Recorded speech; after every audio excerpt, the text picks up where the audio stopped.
Welcome to Tales, Tunes, and Tomfoolery starring Jerry Springer, along with Gene Galvin and me. I'm Megan Hills. We're recorded live in front of a brilliant studio audience at the Folk School Coffee Parlor in Ludlow, Kentucky. My daddy came And here he is, ladies and gentlemen, the one, the only, Mr. Jerry Springer. Oh, God. Thank you. Thank you to those in the upper deck. We got a lot to do tonight, and Yes. we have Tyler Childers coming on later. He's really Yeah. good to play some music. Jerry, I wanted to ask you something. I know that in the last number of months, there have been a number of people who have come to you, communicated with you, and they run from past office holders. This is in the state of Ohio, where, by the way, you lived for many years, and you were in town here once a week to do this podcast, so you still have a kind of a rather regular presence here. You've been city council member, a mayor, a news anchor, and all of that. So you speak all over the state for the Democratic Party, even around the country. You've been a great advocate for the Democratic Party, raised money, donated money, et cetera. So that's kind of your background in this. So I guess because of all that, in your obvious leadership capabilities that those of us who know you have been asked by a number of people, like I say, some past office holders, some current office holders, some party officials, some county people from the Democratic Party, labor people, grassroots, but some people have come to you and said, please consider running for governor in the state of Ohio.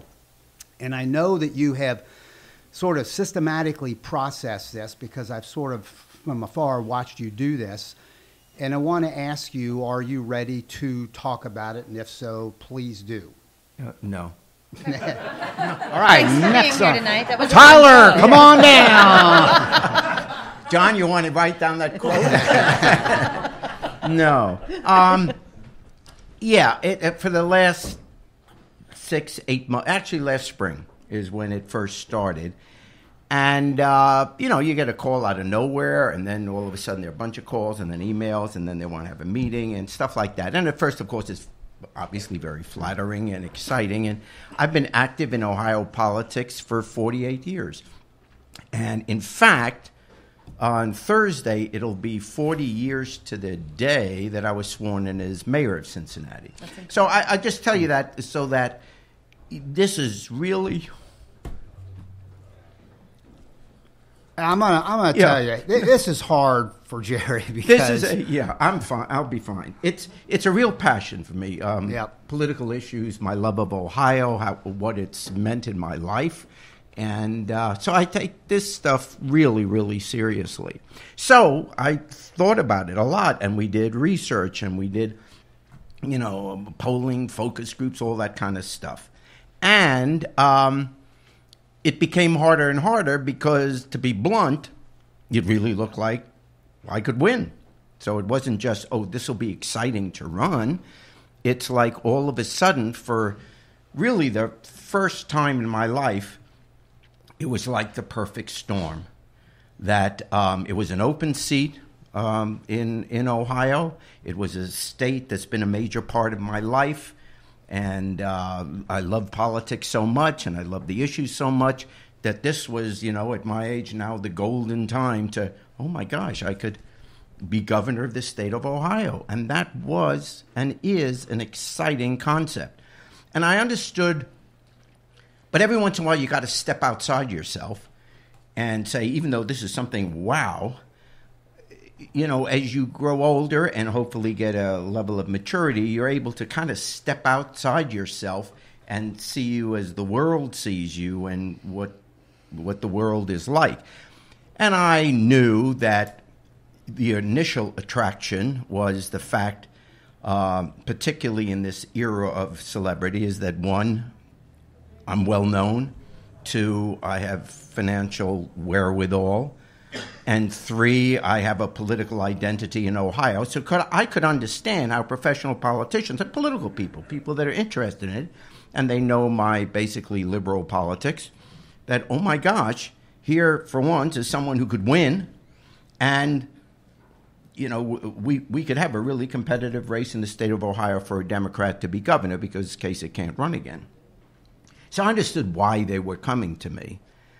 And then you got to figure out, once you figure out that it's all possible, then comes the decision of, well, do you do it? But I'm not 30 years old. I'm not 50 years old. And I have responsibilities that are my life. Politics is something I love, but in order to be governor of the state of Ohio, it's a 5-year commitment. The year of campaigning and 4 years in office. And you don't even think about becoming governor of Ohio unless you're willing to devote every minute of your life for those 5 years to serving the people of your constituency, which in this case would be Ohio. This is not a job you call in. It's not a job that you can put on your resume. You're running one of the largest states in America. You're running a little country in a sense. And now with what's going on in Washington, there's even more responsibility. And so I have to say that the day I would be taking office, I'd be a month short of my 75th birthday. Am I prepared to make a 5-year commitment at this age when I have enormous responsibilities in terms of my family, which I don't have to go into the details, and do I want to? What kind of a person would I be to walk away from that? Because, I could be governor. And so I can't responsibly say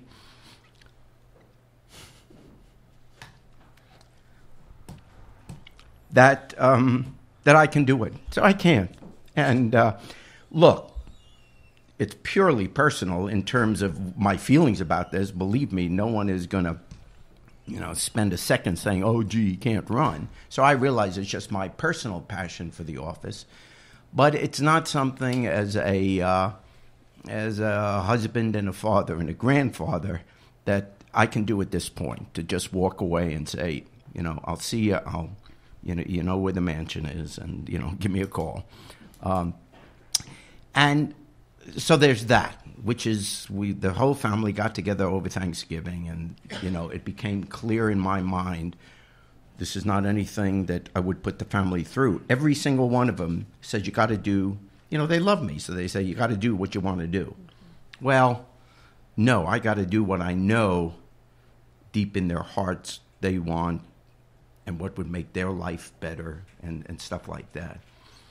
There's also another part where, as I step outside myself and look inward, is I did the Labor Day parade in Cleveland, 2 months ago. And the crowd, it then hit me really very clear for the first time. The crowd response was, frankly, unbelievable. I mean, literally, they came onto the street where we're going. They didn't stay on the sidewalks, and it was just nonstop for 2 hours of people coming, wanting selfies, etc. And it dawned on me, they would not be doing this if I was selling insurance. In other words, my celebrity is based in large part on the television show. In other words, when people say, "Hey, Jerry, man, love you, man," it's they enjoy the show for whatever, or whatever my personality is as they perceive it. And we've just been through that. And even though in my heart, and I hope you would agree that I'm not at all like Trump, I don't want to add to the circus. And it gets lost in, I become a distraction. The first question every other candidate running, immediately they're going to be asking, well, what do you think about Springer in the race? And, and that is going to dominate. Is going to dominate what the news coverage is for the election. And I know that because I've been in the media forever. So I know what the hot subject will be. And so to win an election just because I have a television show, or to have that be talked about the whole time, and not what is really important to people in Ohio, like being able to get health care when it looks like the federal government is trying to take it away from them, and where are these jobs going to get, and what about our schools, and all the serious issues that we got to deal with, I don't know that I really help the cause. And the other people running, they easily are as good as I am. I'd like to think that I could bring something to the table, but it's not like if one of them is governor, people are going to suffer. I have better jokes than they have. So you put all this together, and, what makes it sad is because of my age, I realize this is it. Now, it's only it in terms of ever being a governor of the state or a senator of the state or whatever. But in terms of my political activity, that's not going to stop. I'm still very interested in unions. I'm very interested in working class people. I'm very interested in poverty.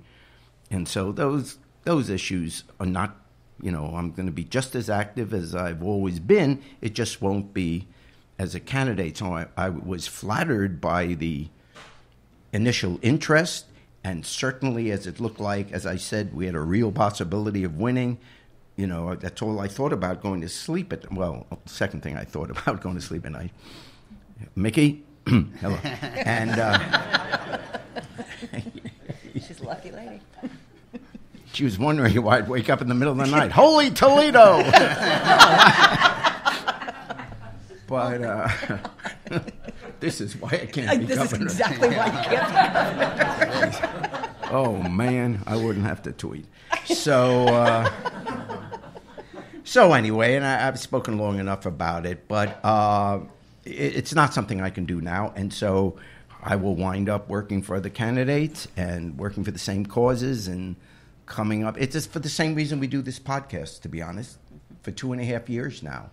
We're here every either Tuesday or Wednesday night doing this. Obviously, it's not a moneymaker, but it's a way for me to spout politically and plus be with best friends, etc. So anyway, that's the decision. So that's the long-winded